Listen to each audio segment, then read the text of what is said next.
I have a feeling that my roommate is gonna walk in on me filming this video, so let's go and see if that is correct. Any second now, my roommate is gonna walk through the door, I guarantee it. I'm almost done filming, I swear. Well, thank you for the warm welcome. You're welcome. Hi, says the girl with the right eyes that pairs pretty well when she hits you with the soft smile. Hi friends, it's Rory, and this is the last of the 3 videos for the end of year where I am talking about books that I'm excited coming out in 2021. Like I mentioned in the first one, I did this last year. This time I'm just splitting it between 3 videos. So this video is on LGBT plus books that do not have woman-loving woman relationships, because if I had combined the 2 videos, it would just be all woman-loving woman relationships, because I'm a lesbian and all I care about are women kissing other women. I'm sorry. That's just how it is. That's what I mostly care about. I want ladies to kiss other ladies.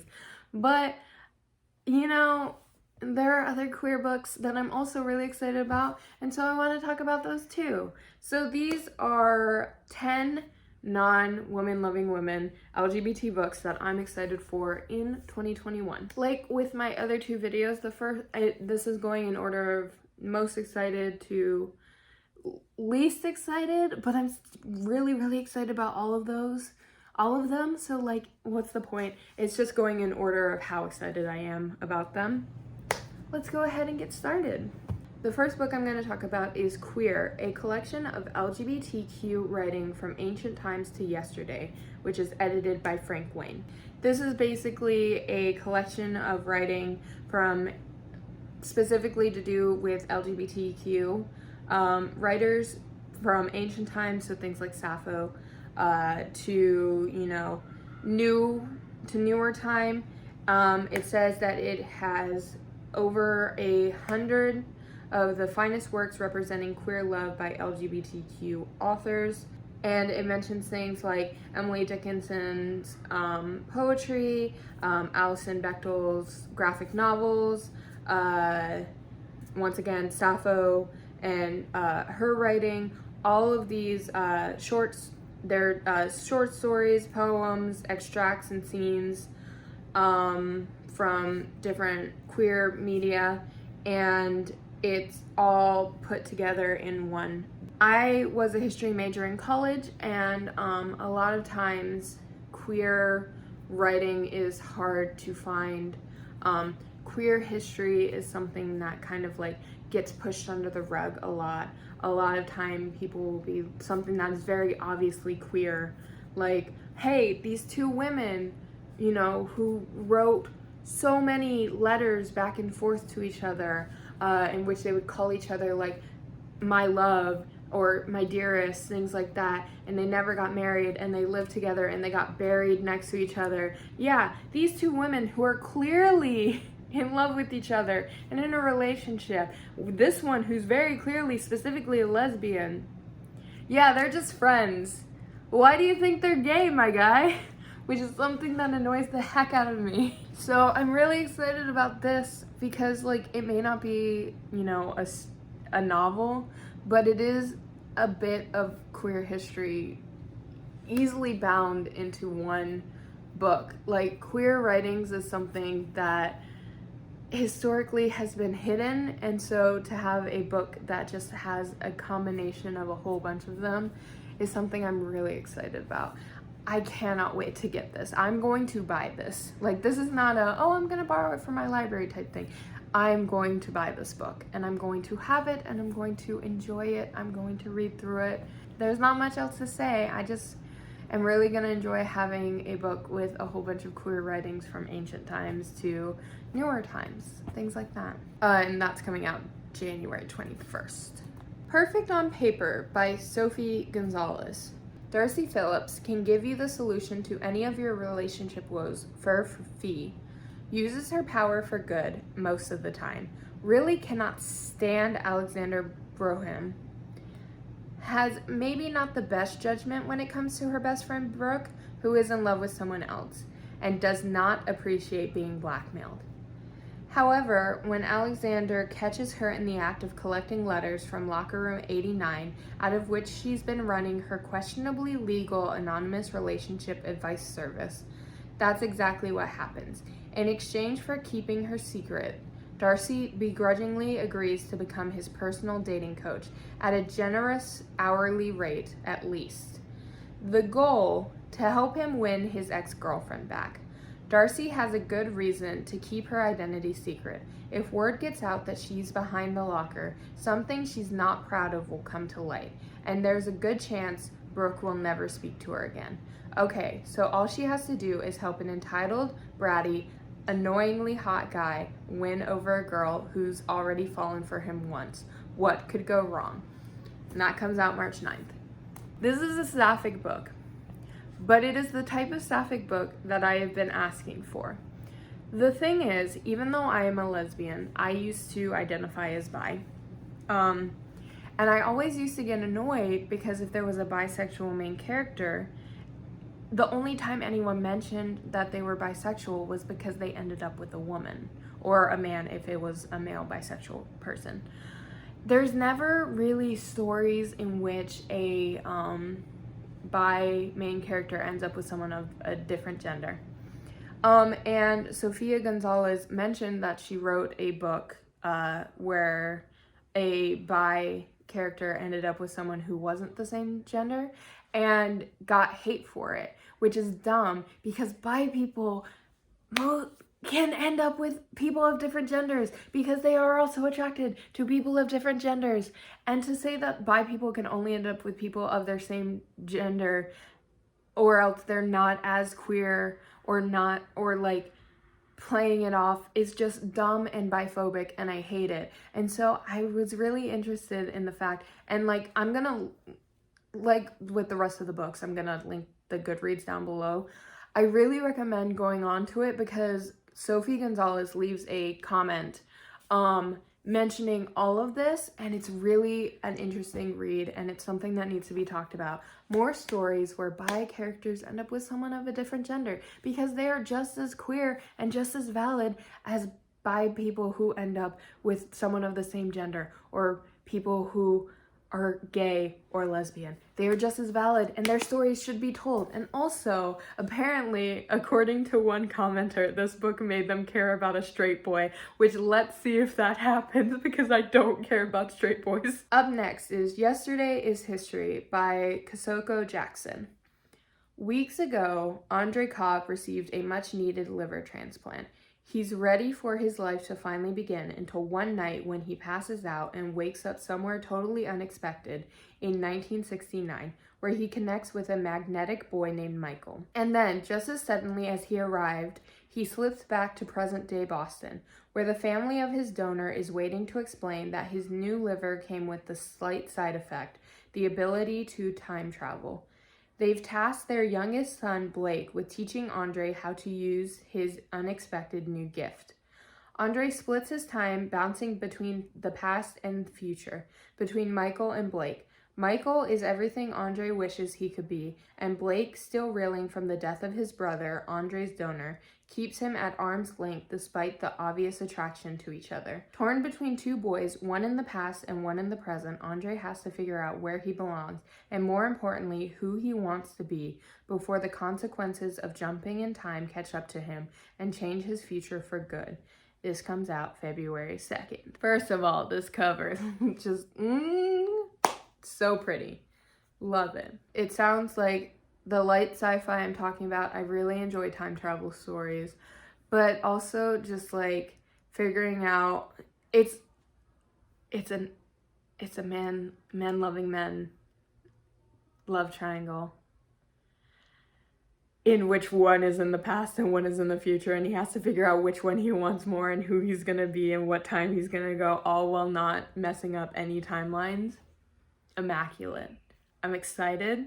I'm intrigued. I can't wait to read it.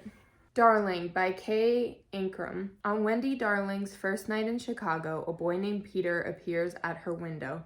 He's dizzying, captivating, beautiful, so she agrees to join him for a night on the town. Wendy thinks they're heading to a party, but instead they're soon running into the city's underground. She makes friends, a punk girl named Tinkerbell and the lost boys Peter watches over, and she makes enemies, the terrifying Detective Hook and maybe Peter himself, as his sinister secrets start coming to light. Can Wendy find the courage to survive this night and make sure everyone else does too? This comes out June 22nd. Okay, first of all, Peter Pan retelling. I adore Peter Pan. It's one of my favorite fairy tales. Retellings about Peter Pan can be slightly difficult because they're either really good or they suck really bad. But I'm really interested in this one because the comments from the people who have received arcs talk about how Peter is not like perfect in this one and they don't let him get away with things, that like he actually faces consequences. That's the type of shit I'm looking for, because as much as I love Peter Pan, which I do, I absolutely adore him, he does fucked up shit and he needs to face consequences for that. So I'm really excited about this. Along with that, one of the people who got a arc of this laid out all the rep, and there's a lot. I'm really excited. The main character is black. There's a Russian bi ace love interest, lesbian side characters, bi side characters, hard of hearing side character, indigenous side characters, Korean American side characters, all of these different, so really diverse book. Peter gets, told off, which he deserves to be sometimes. Really interested. Also, there's another Peter Pan retelling coming out by Aiden Thomas, and I'm really excited about that one too, even though it didn't make this list. Just know, I'm really also excited about Aiden Thomas's Peter Pan retelling. It was barely cut off the list, so I'm gonna mention it here because there's 2 Peter Pan retellings and they both sound really good. The Sky Blues by Robbie Coach. Sky Baker may be openly gay, but in his small insular town, making sure he was invisible has always been easier than being himself. Determined not to let anyone ruin his senior year, Sky decides to make a splash at his high school's annual beach bum party by asking his crush, Allie, to prom. And he has 30 days to do it. What better way to start living loud and proud than by pulling off the gayest promposal Rockledge, Michigan has ever seen? Then Sky's plans are leaked by an anonymous hacker in a deeply homophobic e-blast that quickly goes viral. He's fully prepared to drop out and skip town altogether until his classmates give him a reason to fight back by turning his 30-day promposal countdown into a school-wide hunt to expose the e-blast perpetrator. But what happens at the end of the 30 days? Will Sky get to keep his hard-won visibility, or will his small-town blues stop him from being his true self? This comes out April 26th. Reason I want to read this, specifically because of the hacker versus classmates, like, trying to expose who kind of like put this out. That's the main reason why I'm interested in this, because it seems like it's going to be a less bad version of what happened when Martin leaked Simon's emails in Simon versus the Homo sapiens agenda. It seems like it's going to be a much more well-organized version of that, and that is what's interesting me about that. And also small towns. Small towns, as someone from a small town, have the gayest energy, and I'm excited for it. Oh, this one. I'm watching you, Wazowski. Always watching. This one's exciting. Okay. Except I have no idea how to pronounce this name.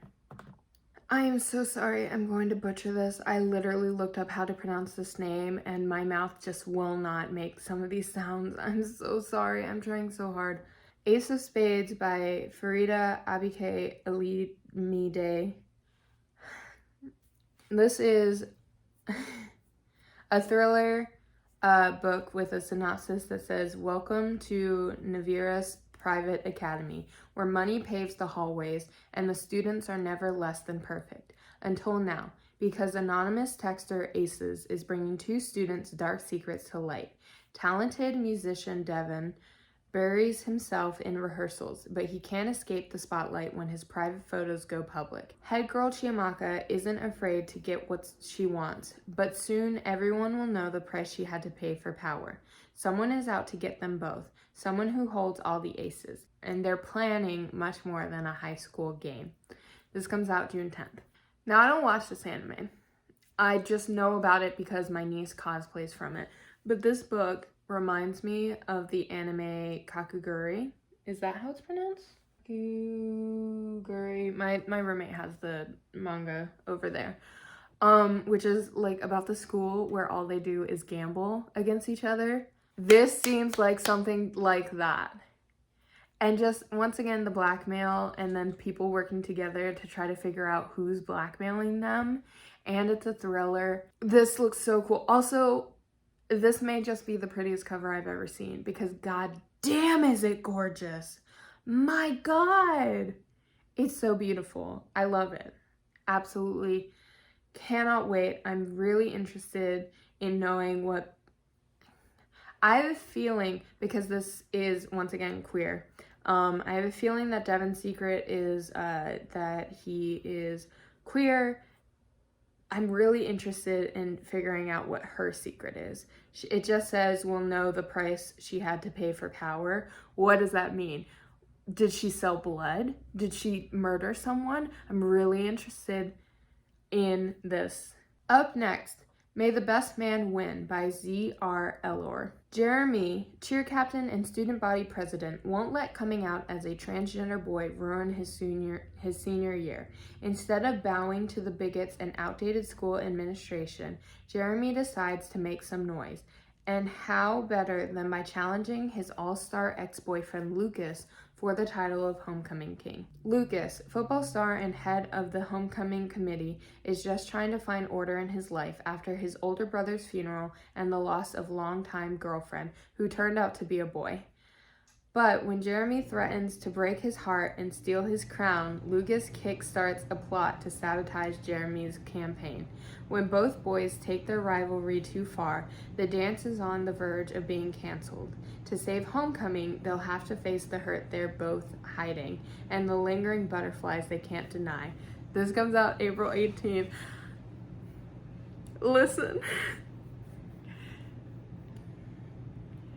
Exes who are competing against each other go too far and still have feelings for each other, getting back together, sign me the fuck up. That's the plot of this. I know for a fact. I want to know how far they go. I want to know every bit of emotion. I want to know how the ex-boyfriend feels about Jeremy being trans. I need to know everything, and that is my roommate walking through the door. Welcome to my video, roommate. I've been saying for the past like 15 minutes, I'm like, my roommate's gonna walk in the door halfway through me describing something. Anyways, ignoring that, I literally just stopped what I was doing to welcome my roommate home. I'm excited about this. It comes out May 18th. Yeah, let's go. Let's talk about the only fairy book that I've ever wanted to read because I hate fairies, but my god, does this one sound good. This one's called The Witch King by H.E. Edgman. I do not know how to pronounce this word, and I did not find any videos on this, so I'm gonna go through and I'm gonna butcher it. Let's go. Watch it be pronounced Aslan, like from fucking Lion, the Witch in the Wardrobe. You know what? That's actually how I'm gonna pronounce it. I don't care. In Aslan, Fae rule and witches like Wyatt Croft don't. Wyatt's betrothal to his best friend, the Fae Prince Emery North, was supposed to change that, but when Wyatt lost control of his magic one devastating night, he fled to the human world. Now, a coldly distraught Emery has hunted him down. Despite transgender Wyatt's newfound identity and troubling past, Emery has no intention of dissolving their engagement. In fact, he claims they must marry now or risk losing the throne. Jaded Wyatt strikes a deal with the enemy, hoping to escape Aslan forever.